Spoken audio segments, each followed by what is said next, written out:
Z-Wave devices can be controlled on virtual keypad, remotely, or added on a schedule. From the menu, there are many options for Z-Wave devices, including doors, lights, and thermostats. Select Doors to lock and unlock all Z-Wave doors. Select Thermostats to see all connected thermostats. The outside temperature is displayed at the top, as well as the room temperature. Adjust the thermostat to your liking.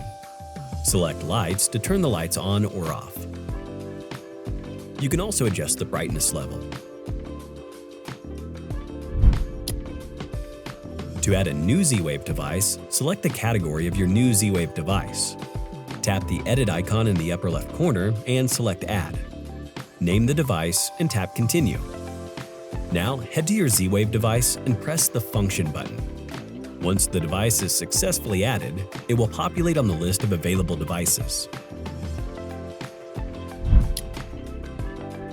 You can quickly access Z-Wave devices from your home screen.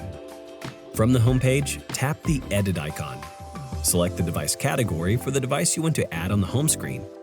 Toggle and position the desired order of each item and select Save.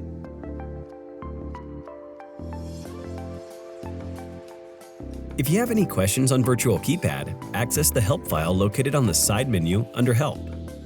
Or tap our logo at the top of the menu to contact us directly.